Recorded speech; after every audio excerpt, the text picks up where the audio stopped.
Very good evening. You're watching News at 6 on Rajya Sabha TV. I'm Tina Jha. Let's start with a look at the top stories this evening. 2 people killed, many injured in Kashmir after clashes following morning prayers for Eid. State entered its 67th day of lockdown today.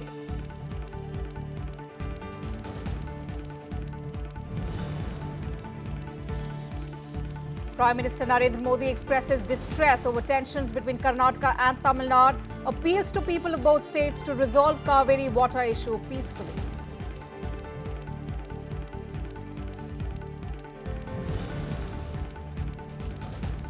Chikungunya accounts for 3 deaths in the national capital. Health Ministry steps up measures to control outbreak, appeals to public not to create panic.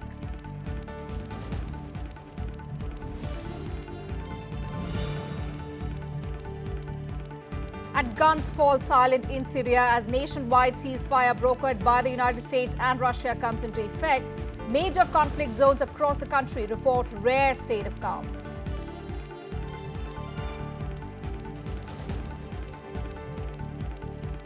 And beginning with our top national focus, as tensions continue to simmer in Karnataka and Tamil Nadu over Cauvery water sharing, Prime Minister Narendra Modi today expressed distress over the entire issue, expressing hope that both states will make an effort to resolve the issue peacefully.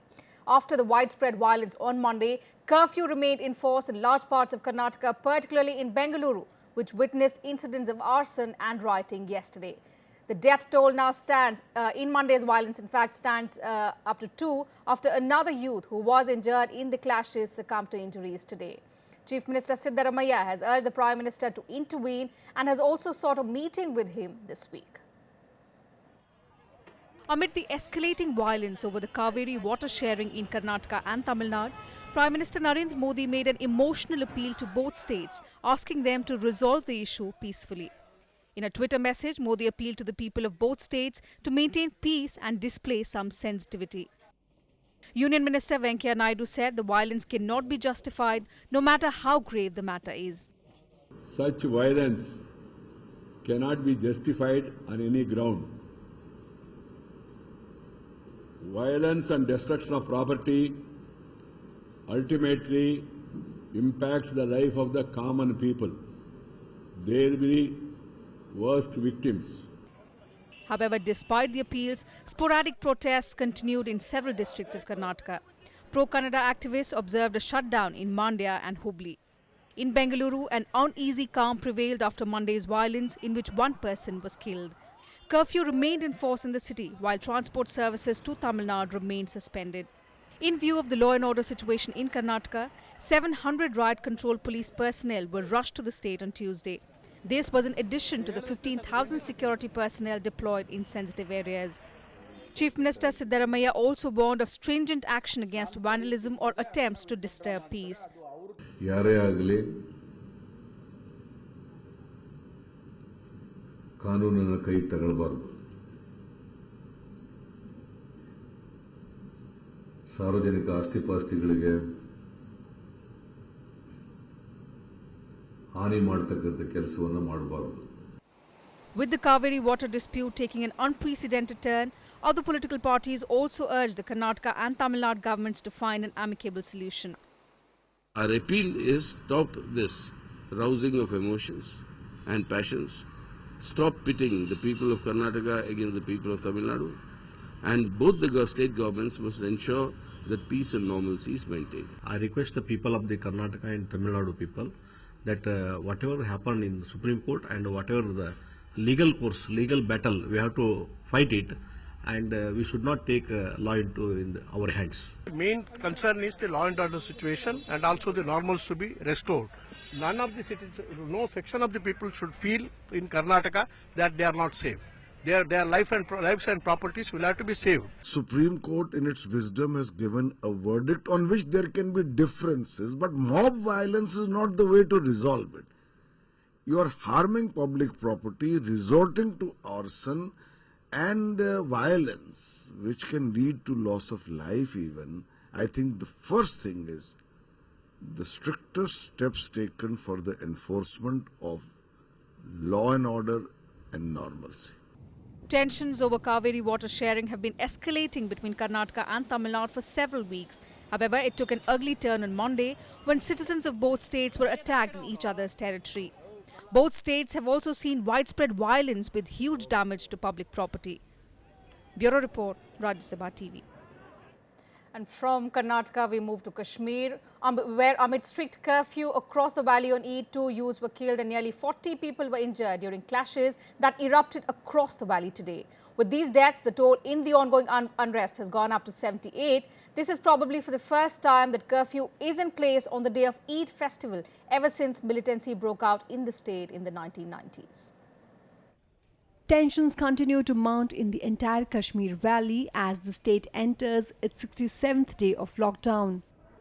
2 people were killed and scores injured in fresh clashes across Kashmir after morning prayers for Eid on Tuesday. 1 death was reported during clashes with security forces in Jammu and Kashmir's Bandipora district. The incident took place when a group of protesters started pelting stones at security forces who retaliated by firing tear gas shells that hit a protester.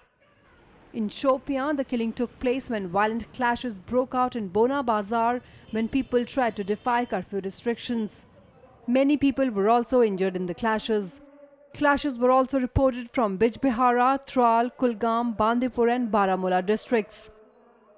वहाँ पर जिस तरह से लोग परेशान हैं, जिस तरह से लोग इन मुट्ठी भर लोगों की इन हरकतों की वजह से उनका सामान्य जनजीवन व्यस्त हो गया है, अस्त व्यस्त हुआ है, उससे जो है वो निश्चित तौर से सुरक्षा बल जो है वो लोगों की हिफाजत के लिए हैं और ऐसी ताकतें जो ताकतें कि लोगों की सुरक्षा के लिए खतरा बनी हुई हैं उनको कंट्रोल करने के लिए हैं.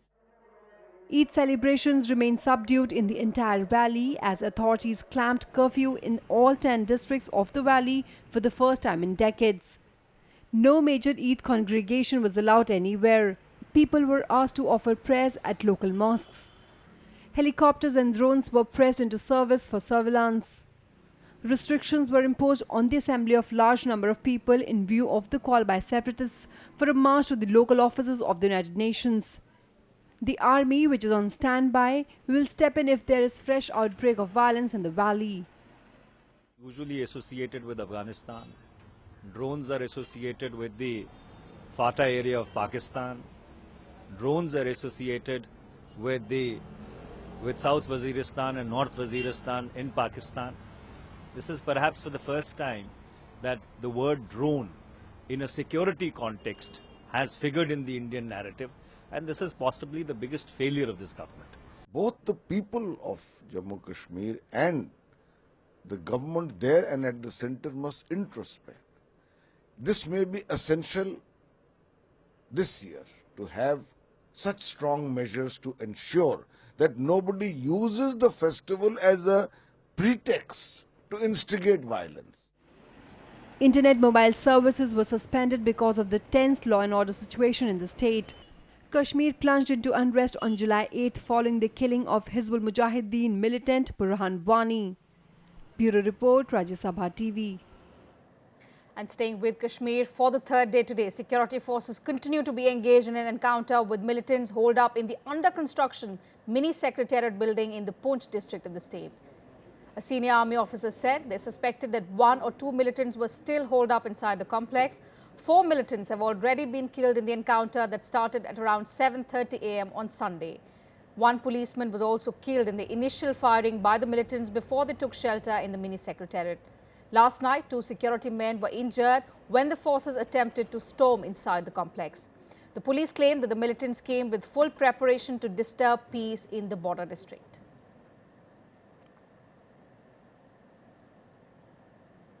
And coming back to the national capital, with fresh report of 3 deaths reported in the capital due to Chikungunya, political blame game has now begun in the national capital. Over 27,000 cases of Chikungunya have been reported all across the country, while 12,000 cases of dengue were reported till last month.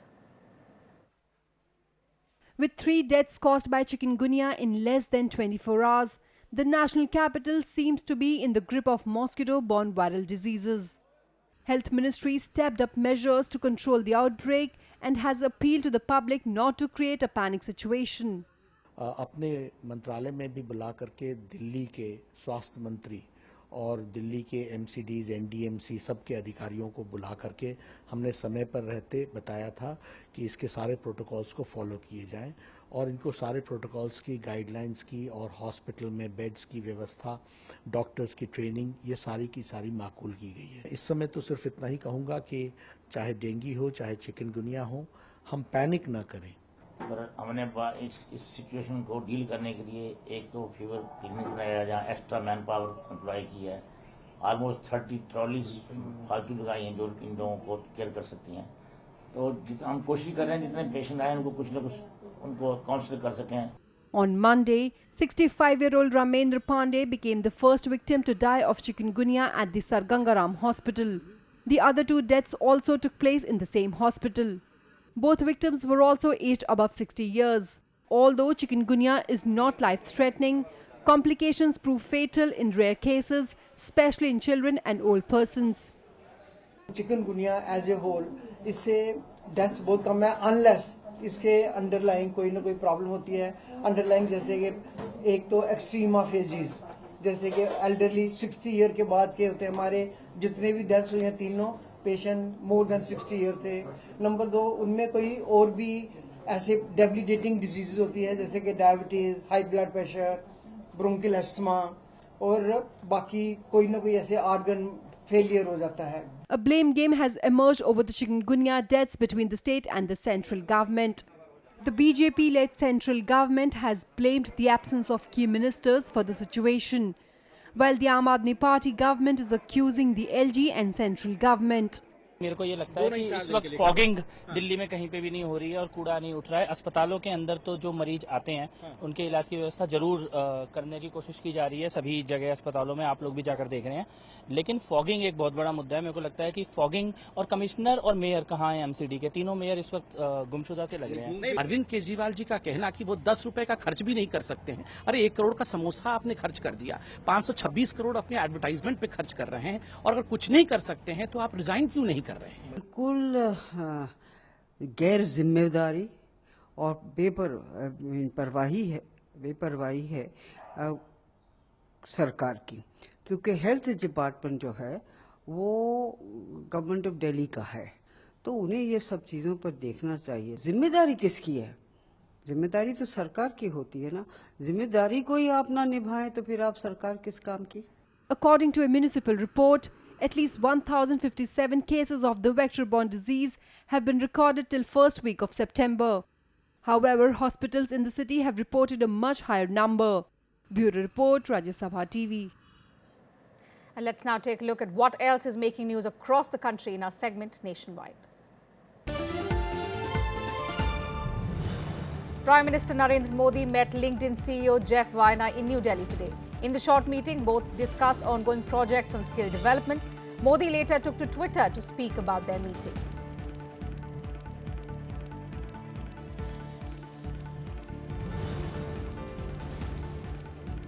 Congress MLAs spent the night in the Punjab Assembly seeking a debate on the no-confidence motion against the ruling SAD-BJP combine.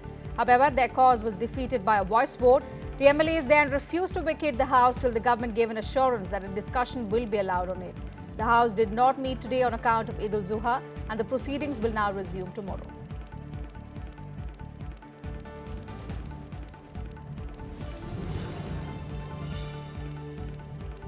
Uttar Pradesh Chief Minister Akhilesh Yadav today shunted out Chief Secretary Deepak Singhal barely 2 months after he took charge. Principal Secretary Finance Rahul Prasad Bhatnagar has now been appointed the new Chief Secretary. Singhal, who is considered close to Cabinet Minister Shivpal Singh Yadav, has been placed on compulsory wait for his next posting as an officer of the state government.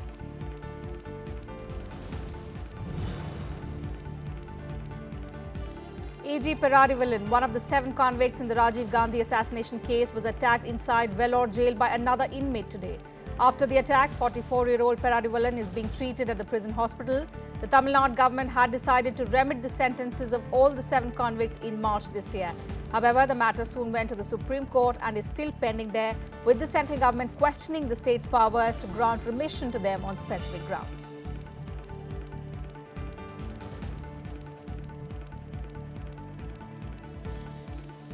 With that, time for a very short break here. All the international news to follow on the other side.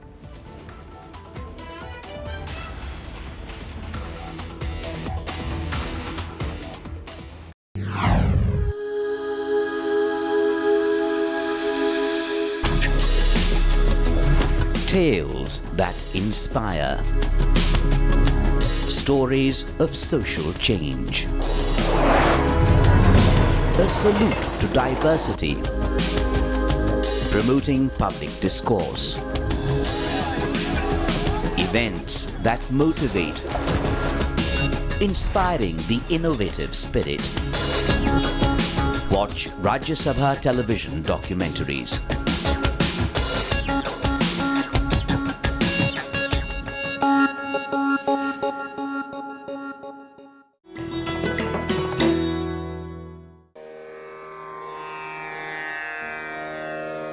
The sacred relics of Buddha were unearthed in Piprava in Uttar Pradesh.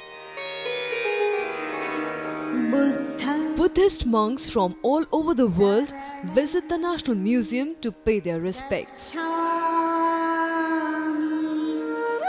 These charred bone fragments of Buddha are housed in the gold canopy gifted by the royal family of Thailand.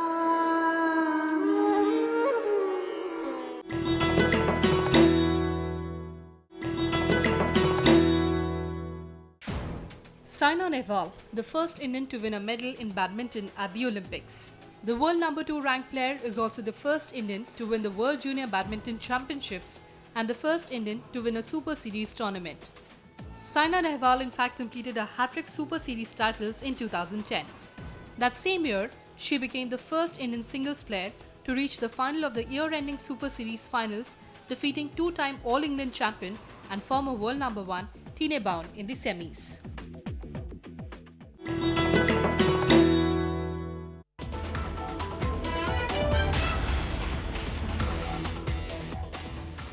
Thanks for staying with us. Well, the United States today said that it respects the unity and territorial integrity of Pakistan and does not support independence for Balochistan. This was in response to growing criticism from both inside and outside Pakistan's southwestern Balochistan province on the violation of human rights by the Pakistani security forces. In his Independence Day address, Prime Minister Modi had spoken about the human rights situation in Balochistan. Modi also said people from the province had thanked him for raising their concerns.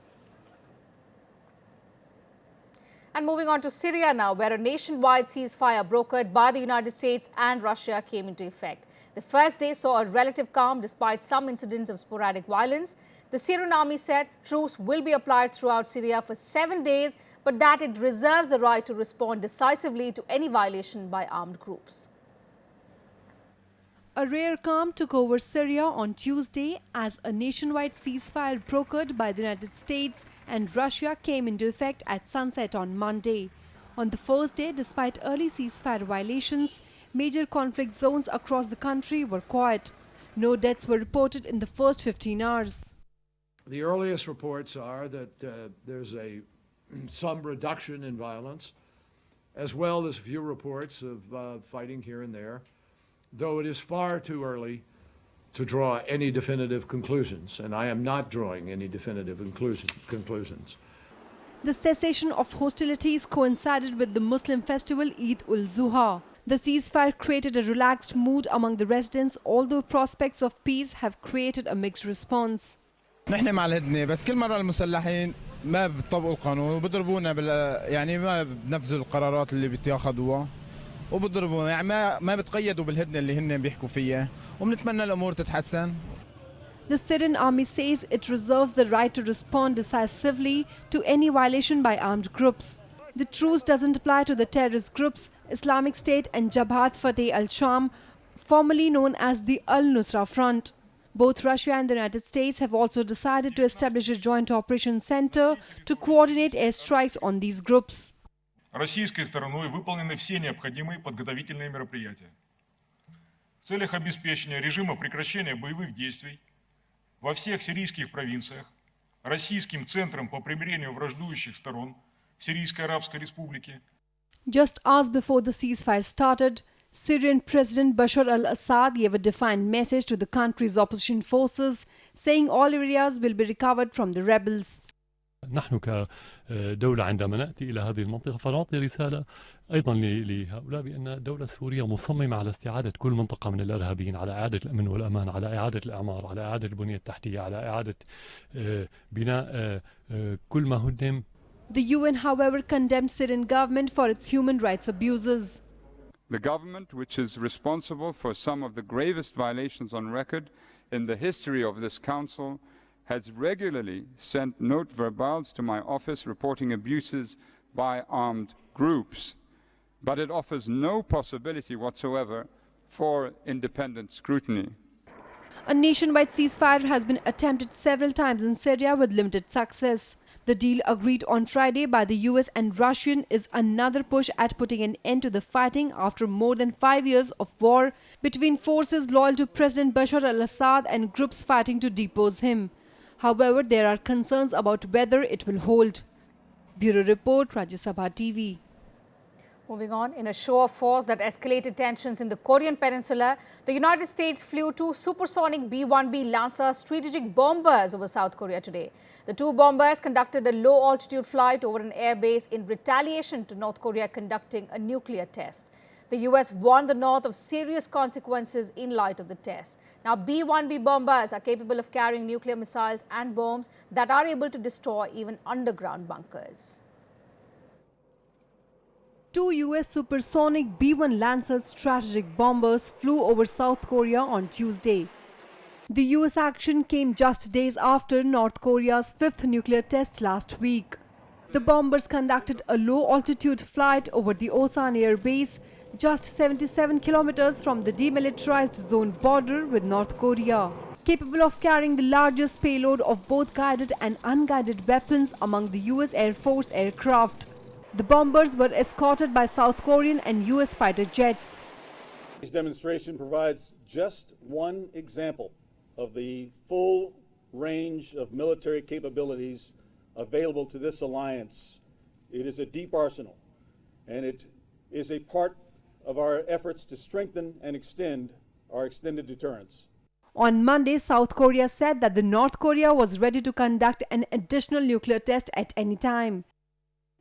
수차례 경고하였듯이 북한이 만약에 군사적 도발을 감행한다면 체제가 뿌리채 흔들리도록 강력하게. The US action prompted China's foreign ministry to ask all sides to avoid taking steps that will increase in the region.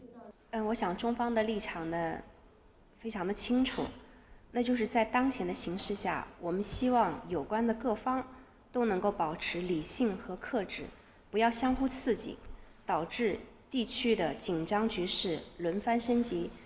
Both China and Russia strongly opposed a recent decision by the United States and South Korea to deploy an advanced anti-missile system in the south to counter the North's missile threat. Both have also shown reluctance to back sanctions against the North. Bureau Report, Rajya Sabha TV. And the German police today arrested 3 Syrian nationals suspected of being sent to Germany by terrorist group Islamic State. The federal prosecutors suspect the 3 men were dispatched to Germany in November 2015, either to carry out a mission that they had been informed about or were told to wait for further instructions. All 3 men are aged between 17 and 26. Their flats were also searched, but details on what was recovered from there is not known yet. Germany has been on the edge after a spate of terror attacks over the summer in which Islamic State appeared to have played a key role.